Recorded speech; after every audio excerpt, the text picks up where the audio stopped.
Hey now, welcome to Random Movie Club. I'm your host, Rob Logan. In each episode, I sit down with a co-host to discuss any movie of their choosing. The only qualification is that the movie is available to watch at home on DVD, Blu-ray, or digital. Before you listen to this show, I highly recommend that you watch the movie we're going to talk about, because we're going to spoil everything. Also, at the end of the episode, I'll tell you which movie we're going to discuss next, so you have enough time to watch it. If you enjoy Random Movie Club, you can help keep it going by supporting us on Patreon. Supporters get special benefits like bonus episodes, patron-only events, giveaways, and more.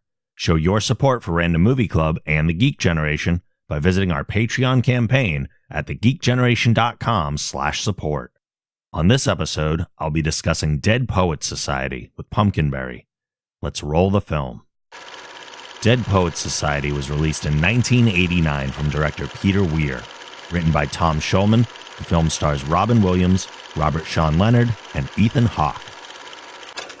Okay, so we're talking about Dead Poets Society. Yes. PB. Yes. Why did you choose this movie? I mean, I didn't really choose it so much as it chose me. It came up in conversation. So Rob is over at my house. I don't know what order they might be listening to this. I have no idea either, honestly. Okay, we don't know. So Rob is currently in my apartment right now. Like, I'm looking him in the eyeballs. He is at my apartment. He's been visiting for a couple of days, and we have been in a podcasting haze. Yes, this is like number 4. Yeah, this is, episode number 4 of things that we have recorded together, and it's great. You know, some people get together and do drugs. Rob and I record podcast episodes. Same thing. Yeah, pretty much. Same thing. So anyway, it came up in conversation. We were talking about Robin Williams because I wanted to do Robin Williams for my IMD Babble. Yes. And then it came up that Rob had never seen Dead Poets Society. And I said, I've never seen it either. And then we went, it's only 10 at night. Let's watch a 2-hour-long movie. I realized how tired I was while we were watching the movie, but we made it. Yeah, we made it. And then it was 1 a.m. when we finished. It was great. It was great. Yeah. So catching up on some of the classics, as it were. Yes. And we just both decided that it was a great movie to discuss. We had a lot to say we did have a lot after to say, watching it. So as I always do, I go to IMDb and gather a whole bunch of trivia for the movie. It. Hit me with the trivia. For Dead Poets Society, the first thing here is that Tom Schulman's script was partly based on his own experiences at Montgomery Bell Academy, an all-boys preparatory school he attended in Nashville, Tennessee, and his professor there, Samuel F. Pickering Jr. I didn't know that. That kind of changes some things for me. Does it? A little. I mean, I don't know how much of it was based. It does say partly based. Yeah. So okay. Interesting. It might not have been as tragic an experience as the movie ended up being. The part of John Keating was once intended for Dustin Hoffman. The film was also going to be Hoffman's directorial debut. Oh my. Before Hoffman withdrew from the film. I wonder why. They never say why. They don't, do they? They never do. No. Wait, when did this release again? 1989. So this is before Hook, before they were in Hook together. Mm-hmm. Okay, interesting. Oh, yeah, I didn't even consider that. Yep. Everything's been Hook for you today. I know. What attracted Robin Williams to the role of John Keating more than anything else was that John Keating was the type of teacher he, in his school days, always wished he had. Aww. That's nice. That is very nice. That's super sweet. Originally, Professor Keating was supposed to die of leukemia, but director Peter Weir decided to have the story focus on the boys instead. Interesting. A good choice. Yeah, I think it was a good choice as well. Yep. Yeah, I think that was a good choice. The scene where Todd cries outside in the snow was originally an interior scene, but when it started to snow, Peter Weir thought the scene might have more impact if it were done outside. The snow was already beginning to let up, so it had to be done in one take. Fortunately, Ethan Hawke pulled it off. Yeah, I think he did. That was an emotional scene. Yeah, that was a very good scene. And how do you choreograph like that, stumbling around that he did? Like he was sliding on the snow. That was real. I think he was slipping. And he just like let it go. He just stayed in character the whole time. Yeah. Which I don't know how old he was in this movie. Probably 16 or 17. It couldn't have been older than that. Really, really great for how old he was. They were all Well, I shouldn't say they were all incredible because there were. You remember those lines? I think we looked at each other and we're like, "What is this?" There was some cornballing weird stuff at the beginning. Yeah, there were some really weird lines that they cheesed. But okay, my laptop died. I'm sorry. Neil's death is foreshadowed early in the film. So you had mentioned after we watched it that you thought it came early based on certain lines of dialogue and stuff. Did they say where? The camera is on him when Keating tells the class that they will each one day, quote, turn cold, stop breathing, and die. Wow. So it just points at him while they're saying that. Yeah, that was their way of foreshadowing. Although, the line you say makes sense. Yeah. That absolutely. Yeah. Director Peter Weir chose to shoot the film in chronological order to better capture the development of the relationships between the boys and their growing respect for Mr. Keating. Was he intending on not doing it in chronological order? Most movies are not filmed in chronological order. Oh, sorry. For some reason, I didn't realize you said filmed. I thought they just put it in the film in chronological. Because sometimes through the editing process. I thought maybe they were going to tell it out of order, which is weird. Some films This is only the second movie we've talked about on the show at all that was filmed in the actual chronological order. Which other one was filmed in chronological order? The other one was Unbreakable. Oh, interesting. I didn't know that. Yeah, and you're right. Most aren't filmed in chronological order. It's smart of them to capitalize on that. I like it when, it's not always necessary because acting is acting. Yeah. But when a director takes extra measures to just enhance they're the young realism. Boys too, right? They're young actors. They're so probably was we don't know if we can trust them to pull it off. Sorry, boys. I'm sure you could have, but. Following this line of reasoning, after shooting the scene in which Neil kills himself, Peter Weir kept Robert Sean Leonard off the set and didn't let him communicate with the other actors in order to create a real sense of losing a friend. Oh, wow. Yeah. So you died in the movie and now you're gone until everybody's done. So we're done. Wow, that's incredible. Yeah. Robin Williams considered this movie one of his favorite films he did, and Peter Weir the best director he had ever worked with. Really? I found that interesting too. That is very interesting. A little surprising. And very surprising. But if it allowed him to do something that he kind of wished for in his own life, then I kind of get it. Yeah, I don't. No? No. I mean, I guess I sort of do, but I feel like he did that in so many other films, like Good Will Hunting. He does that so much better in Good Will Hunting, in my opinion. He kind of does. You're a life transformer in that film, and this one I feel like, we'll talk about that in a minute. Yeah, you're not wrong. You're not wrong. Lastly, at the premiere, Kurtwood Smith saw a family with the father domineering his son very much like his own character in the film. After the film, Smith noticed the family leaving and saw that the father was crying. Oh, no. So somebody got the message. Oh, my gosh. Wow, that's intense. What an experience to have. Yeah, no kidding. Especially to watch on the film that you worked on. Yeah. Someone have that reaction. Side note, I know that Kurtwood Smith often plays dicks. Yeah. I love that man. Yeah. Well, some people who get typecast like that, it's just because they're really good at doing that. And then He's eventually such a good actor. Have you had a chance to interview him? I've not. Oh. I've not. I've seen him give some interviews and he seems like a genuinely nice guy. Yeah. But never had the opportunity. No, unfortunately. No. But he seems great. Yeah. Seems great. So let's talk about the movie itself. Yes. Okay. The first thing I have here is the question of this was rated PG. Yes. Which is shocking. Yeah. That 1989. I thought it's crazy that things have gotten more strict rating wise. Well, if you think about PG, parental guidance. Yes. I agree with that. There wasn't really anything that I felt like, other than the suicide. Yeah. And they don't show it. They purposely don't show a gruesome body or anything like that. So I think it's the combination of several things that surprises me that it's PG and not at least PG-13.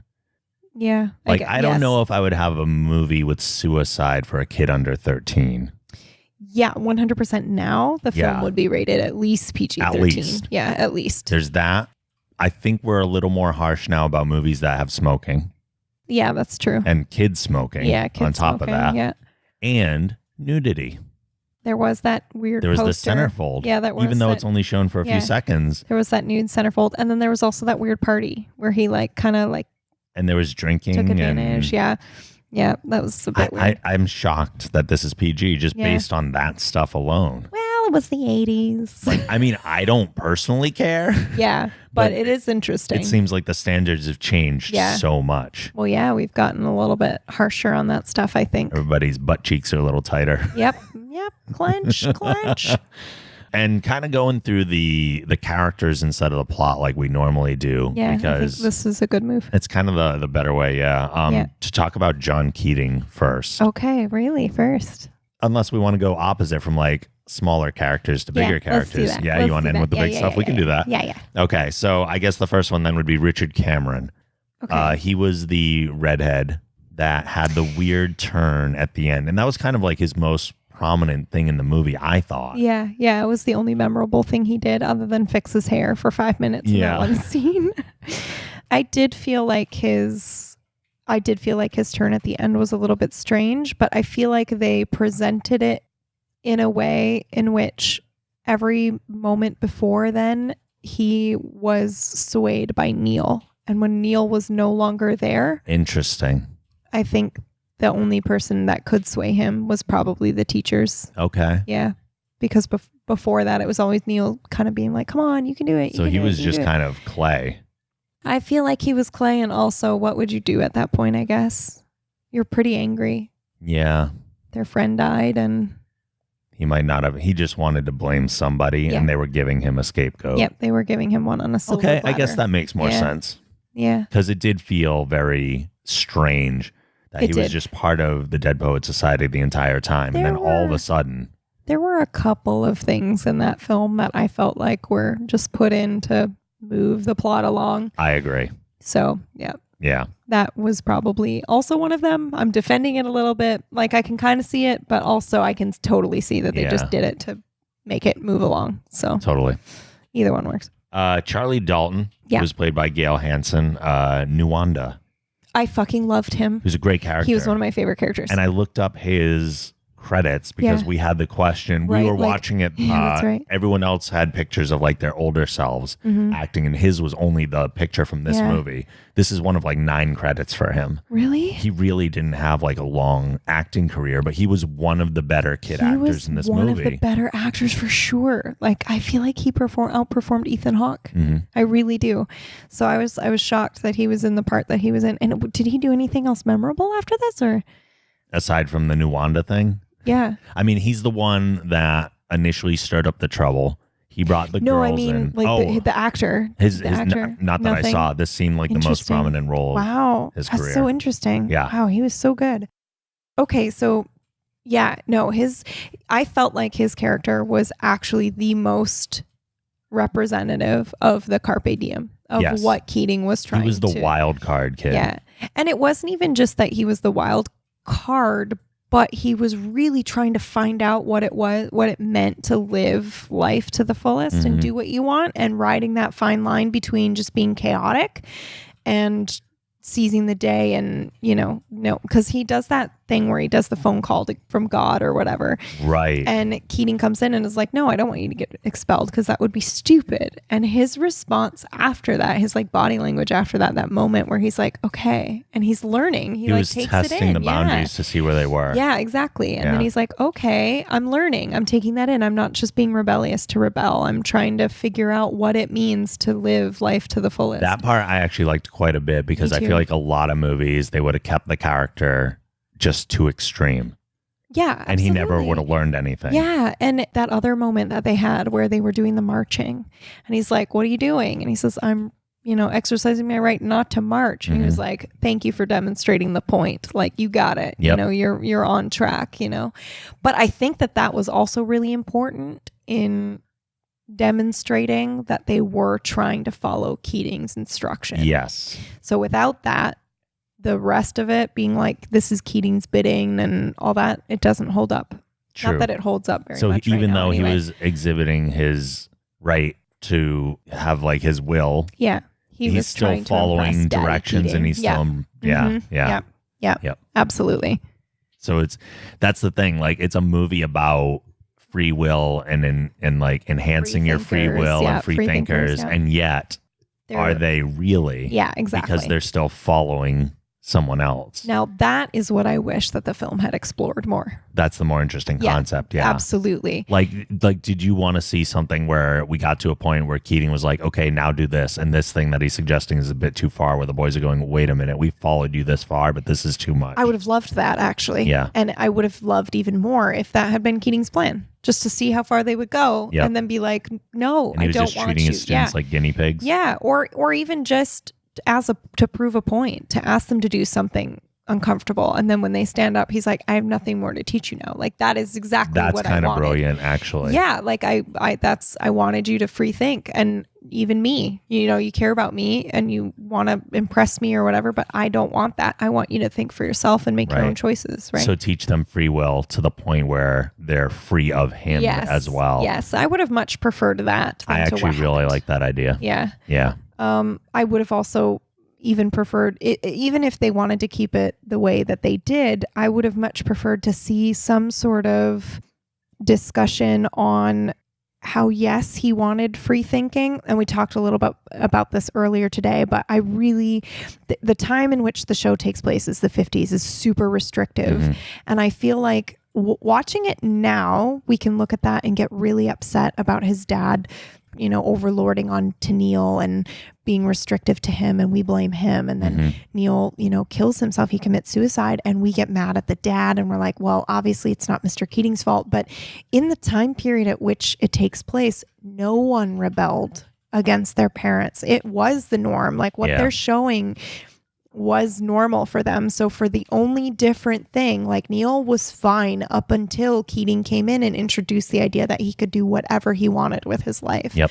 And then Neil gets these ideas in his head and then can't handle not being able to do whatever he wants, right? And so then he kills himself. So I feel like I would have liked to see more than the one scene they gave us with Robin Williams crying, Mr. Keating crying.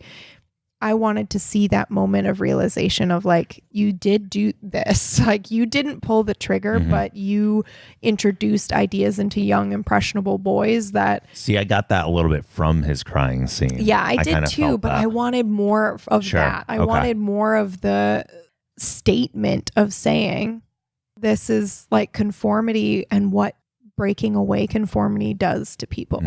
Like, if you look at Korea, for example, when people break away from that conformity, it can destroy people. True.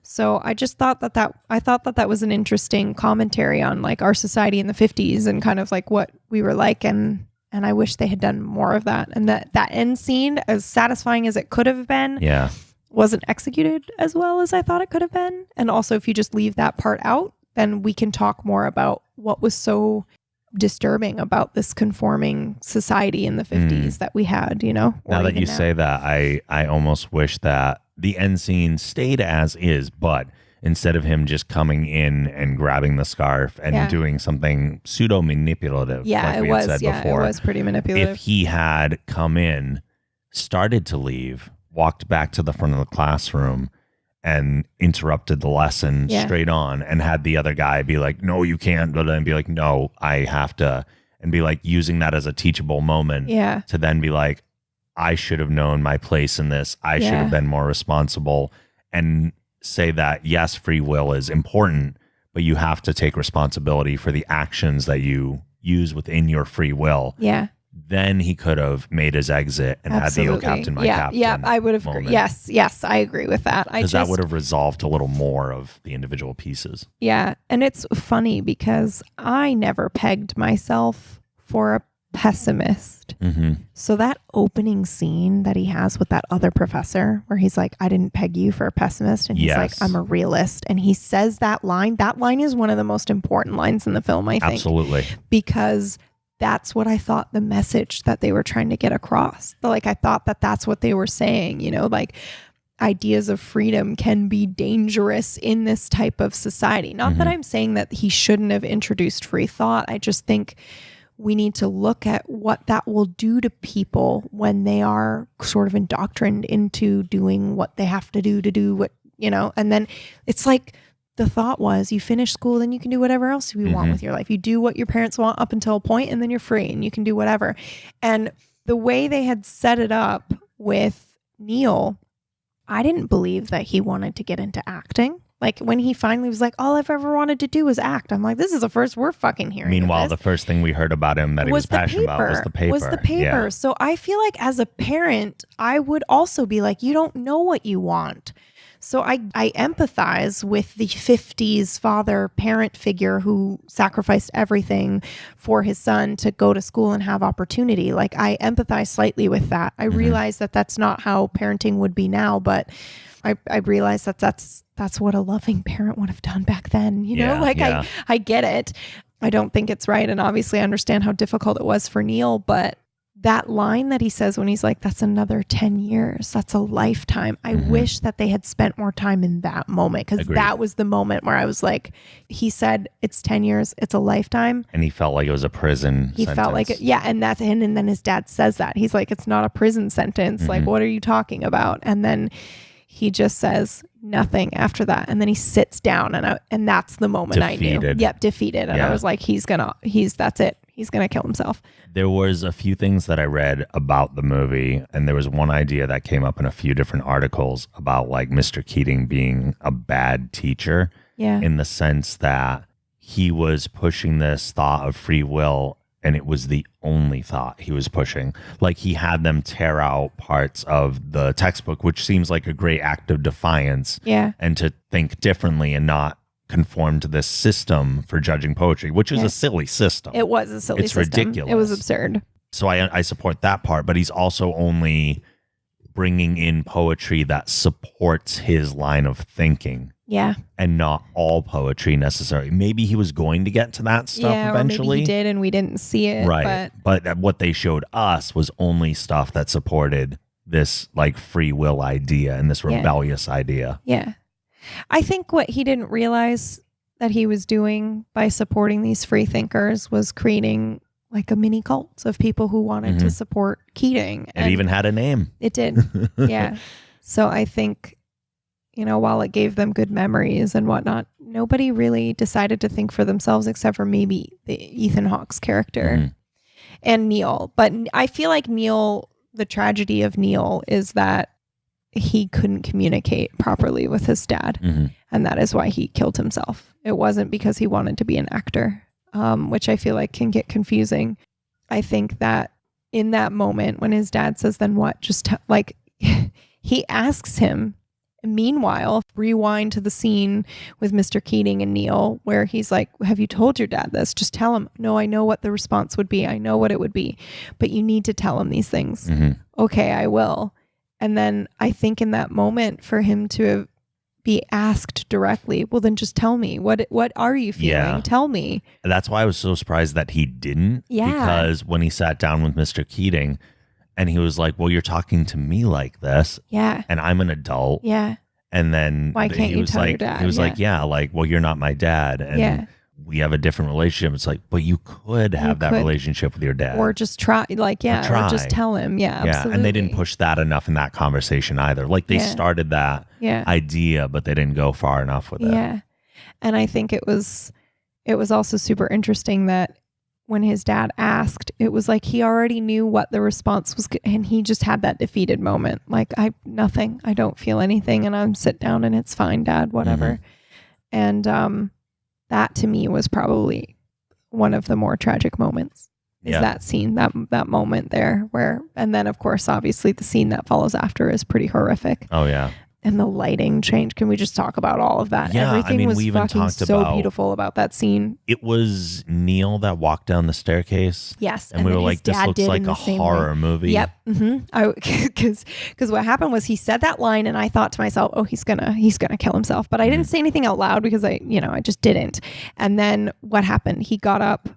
What did they show? Did they show the slippers, his dad's slippers in that scene?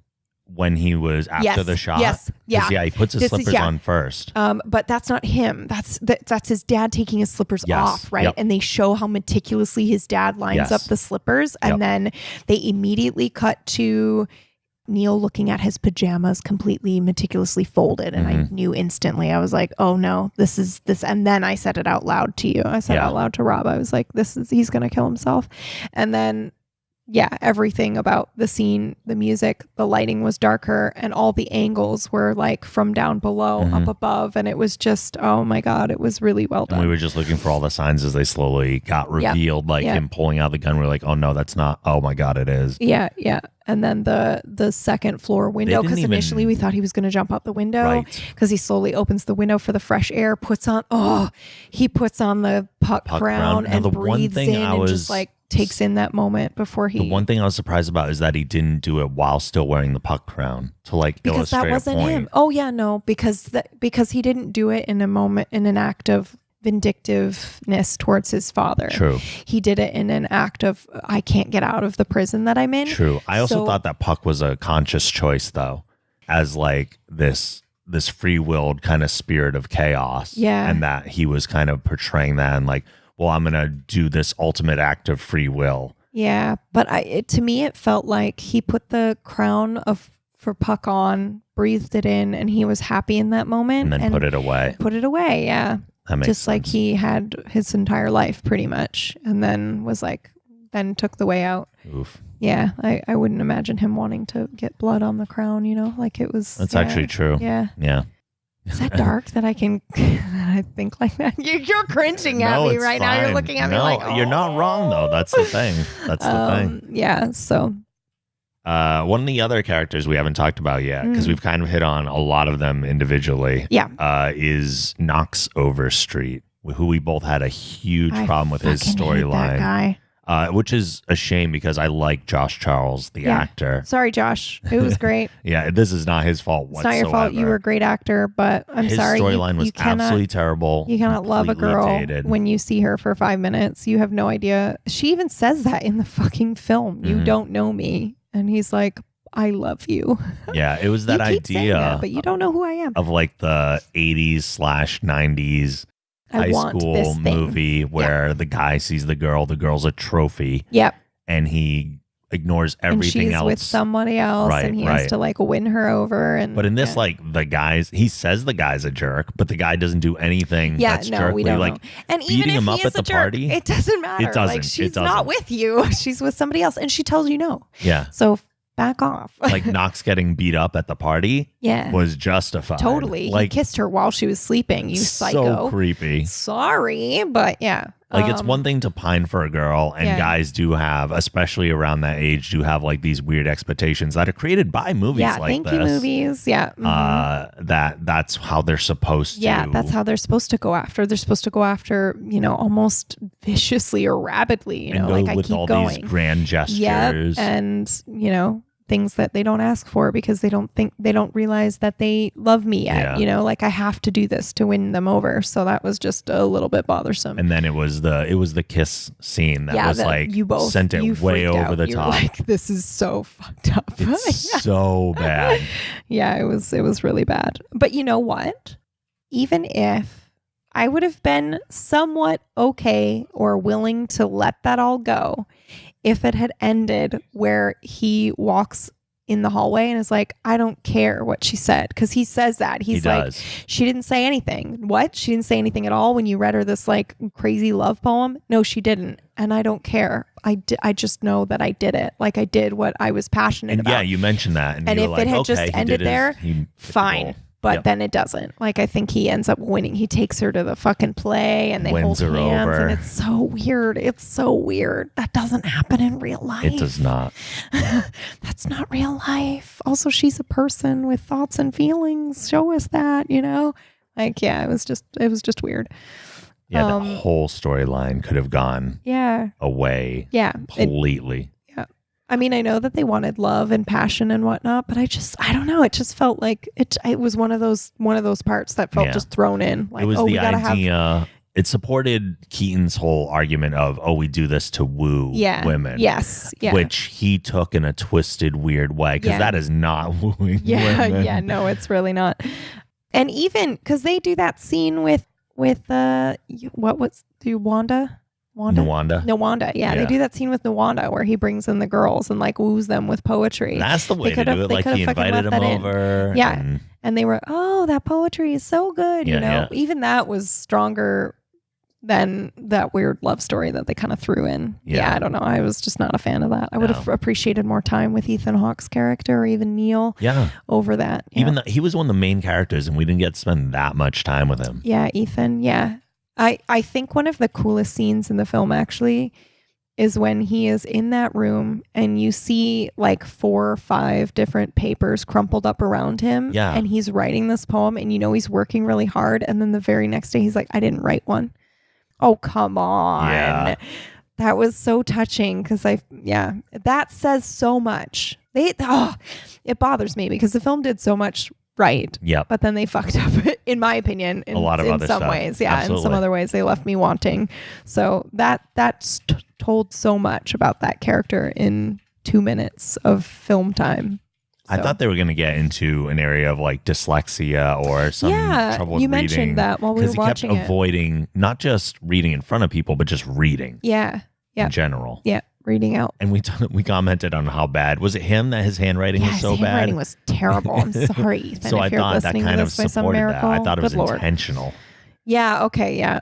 Maybe it was. Maybe it was like written into the backstory or something, or he had it in his head for that. I'm not sure. But I did like the scene where he gave him his voice, where he showed him that he had a voice. Best scene in the movie. Yeah, I thought that was really good. Where he like Even puts though his now hands it over wouldn't his be eyes allowed. and Yeah. spins them around. Yeah. And is like, no, just go with it. Just go. Like just you said whatever you have. something. Yeah.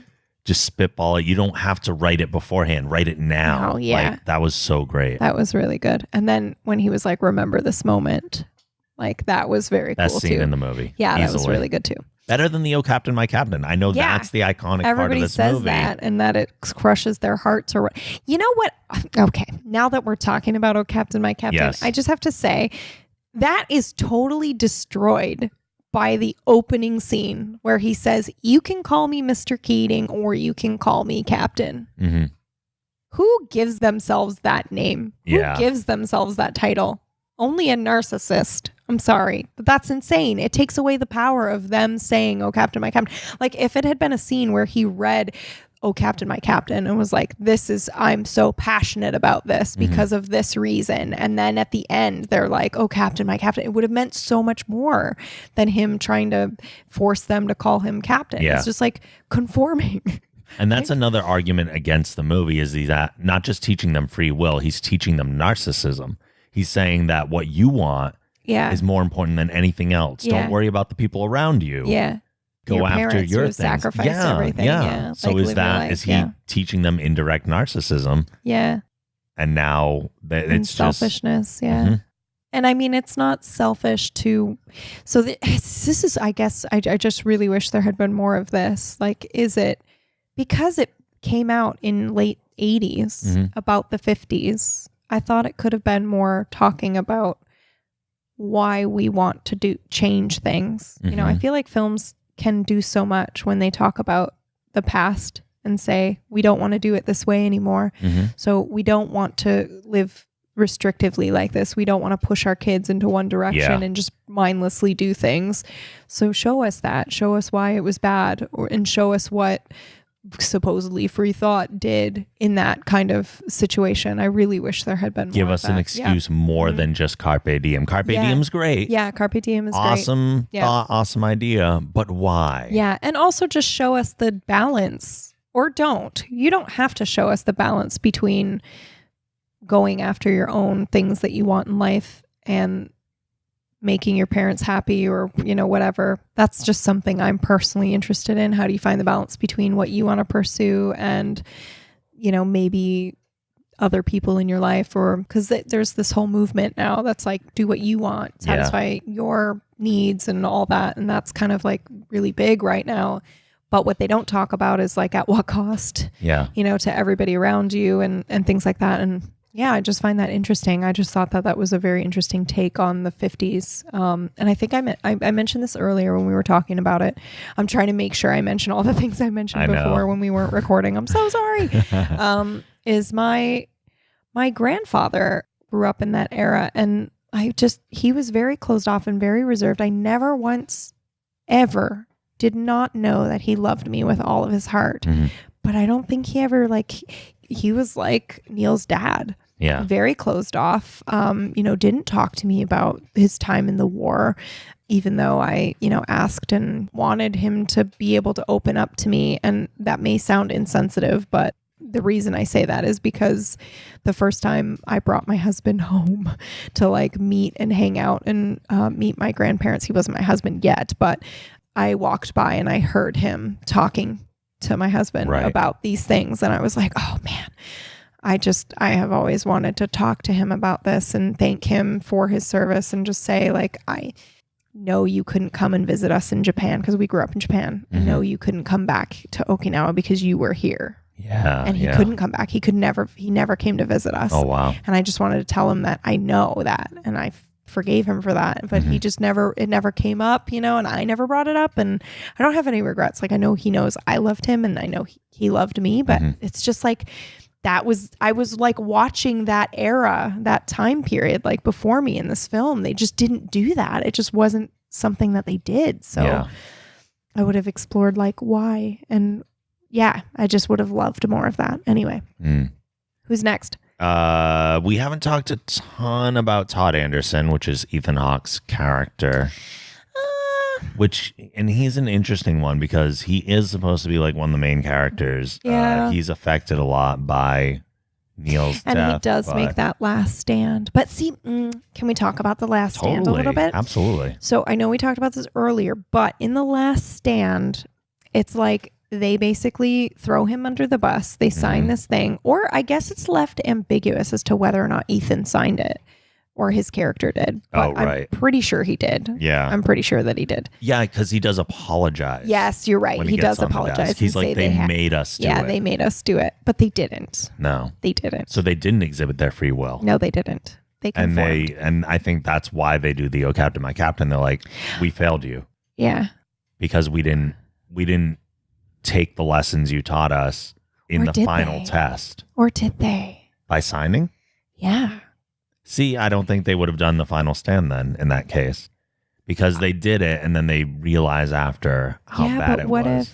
Yeah, I agree with you there. But wouldn't it be interesting, just an interesting thought, because he does say, I don't want you leaving school. That's just stupid. Mm-hmm. So what if they are like, they're making their own decision. There's free will. I signed it.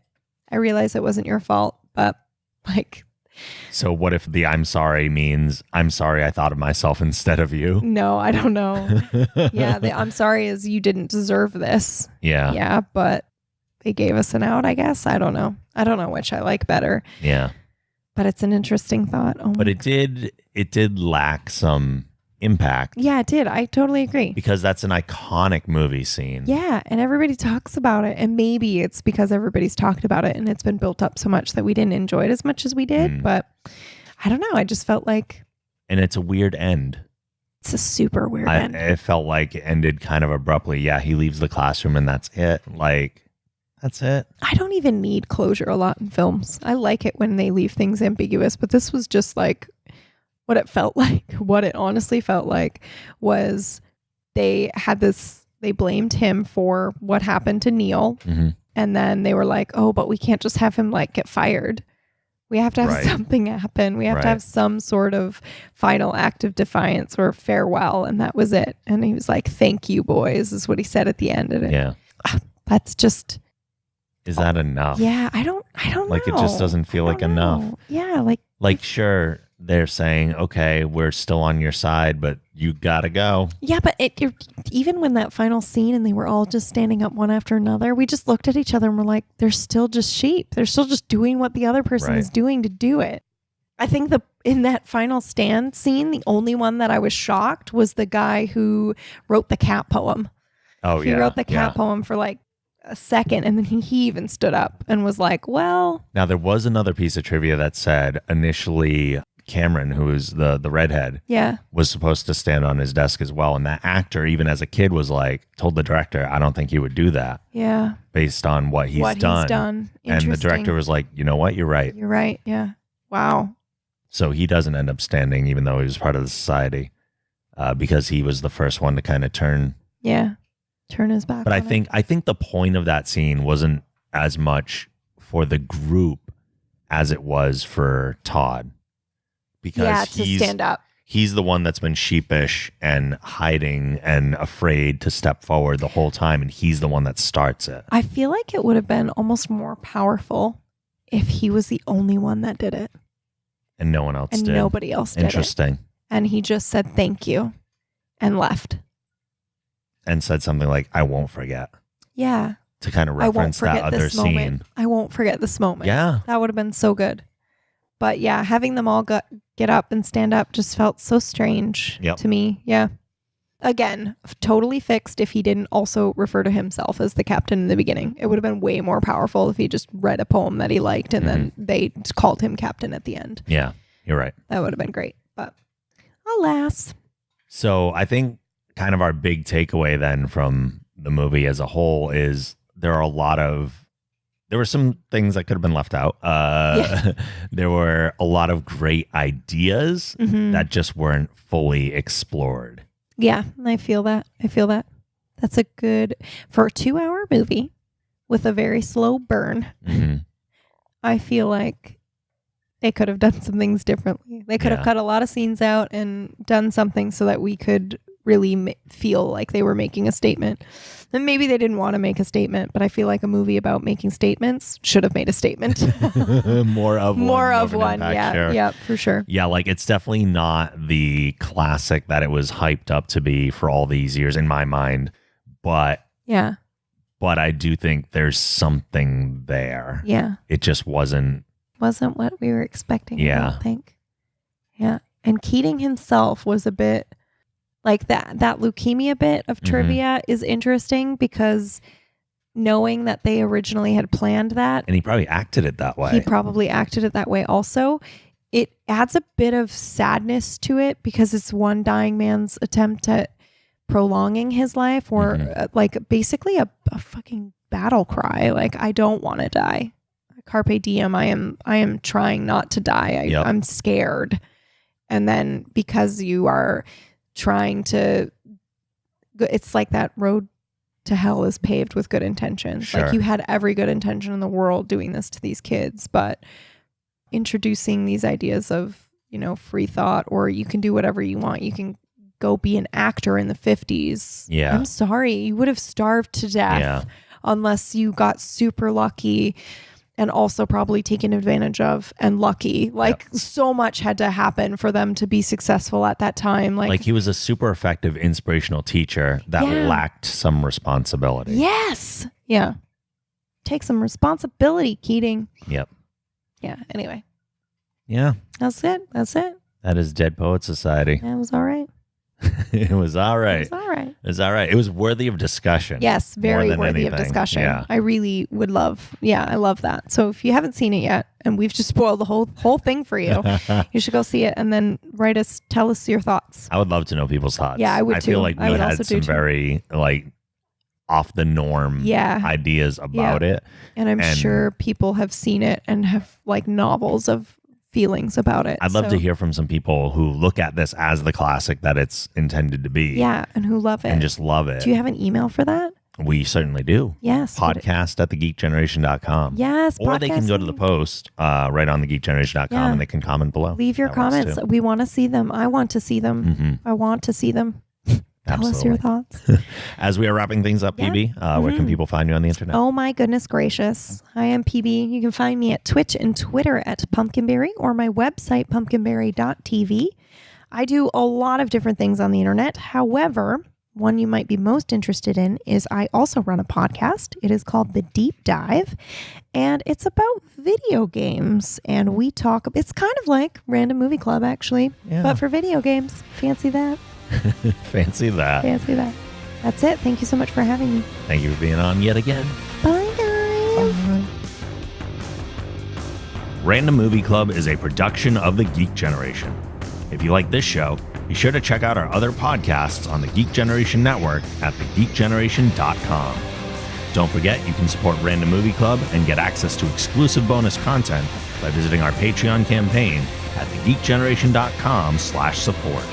Our theme song is provided by Michael McLeod of Wolfsten Music. A link to his site can also be found on our site. Thanks for listening, and make sure you join us next time when we'll discuss Conan the Barbarian. see you then.